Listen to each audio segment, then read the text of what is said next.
रात के 11 बज रहे थे। राजू अपने छोटे से ढाबे की कुर्सियां समेट रहा था। तभी एक कीमती सी गाड़ी रुकी और एक आदमी, मिस्टर खन्ना, जो दिखने में काफी थके हुए और परेशान लग रहे थे, अंदर आए। मिस्टर खन्ना,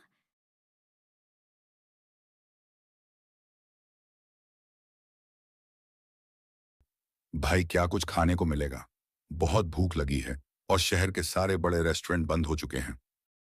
साहब, चूल्हा तो बस अभी ठंडा किया है, पर भूखे को खाली हाथ भेजना हमारे यहाँ का रिवाज नहीं है। बैठिए, कुछ जुगाड़ करता हूँ। शुक्रिया, पर कुछ हल्का ही लाना। मुझे बहुत तनाव है, शायद पेट भी भारी लगे। राजू रसोई में गया और 15 मिनट बाद एक गर्मा गर्म आलू प्याज का पराठा और मक्खन की एक बड़ी टिक्की के साथ हाथ से कुटी हुई लाल मिर्च की चटनी ले आया। अरे भाई, मैंने कहा था हल्का लाना। तुम इतना भारी पराठा ले आए, और ये मक्खन। डॉक्टर ने मना किया है मुझे।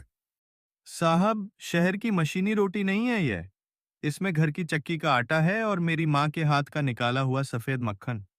डॉक्टर दिल की बीमारी की दवा देता है, पर यह पराठा दिल की खुशी की दवा है। एक निवाला लेकर तो देखिए। मिस्टर खन्ना अभी अपना पहला निवाला लेने ही वाले थे कि कोने की मेज से एक भारी आवाज आई। तिवारी जी। अरे खन्ना साहब, जरा संभल कर। इस पराठे में जो सफेद मक्खन है ना, वो सीधा आपकी धमनियों, सीधा बचपन की यादों में जाकर घुसता है। मिस्टर खन्ना हैरान होकर पीछे मुड़ते हुए। आप कौन? और आपको मेरा नाम कैसे? नाम में क्या रखा है साहब? मैं तिवारी हूँ। 30 सालों से सूटकेस और उम्मीदें लेकर घूम रहा हूँ। आपकी टाई की गांठ बता रही है कि आप किसी बड़ी कंपनी के मालिक हैं, और आपका चेहरा बता रहा है कि आज बोर्ड मीटिंग में खिचड़ी पक गई है। अरे तिवारी जी, साहब को शांति से खाने दीजिए। आप अपनी फिलॉसफी शुरू मत कीजिए। नहीं नहीं राजू, इन्हें बोलने दो। तिवारी जी, आपने सही पकड़ा। आज बिजनेस में थोड़ा नुकसान हुआ है। मन बहुत भारी था। साहब, बिजनेस और इस ढाबे के तवे में एक ही समानता है। कभी रोटी फूलती है तो कभी चाय जल जाती है, पर तवा नहीं बदला जाता। बस आंच थोड़ी धीमी कर ली जाती है कि नहीं राजू? बिल्कुल सही बात है। और खन्ना साहब, ये जो चटनी आप खा रहे हैं, इसमें मिर्च के साथ थोड़ा गुड़ भी मिलाया है मैंने।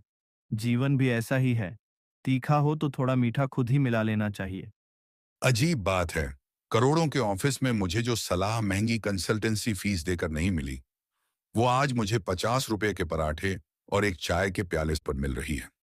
यही तो जायका है साहब। यहाँ हम पेट भरने नहीं, अपनी आत्मा को थोड़ी राहत देने आते हैं। राजू, एक कड़क चाय खन्ना साहब के नाम भी कर दो। आज बिल मैं भरूंगा। अरे नहीं तिवारी जी, बिल तो मैं ही दूंगा।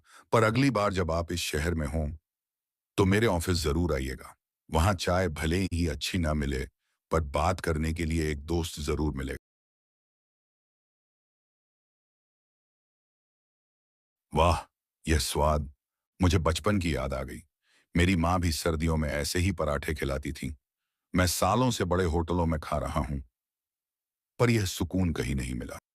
साहब, बड़े होटलों में मसालों का हिसाब होता है, पर ढाबे पर ममता का हिसाब चलता है। आप आराम से खाइए, जल्दबाजी मत कीजिए।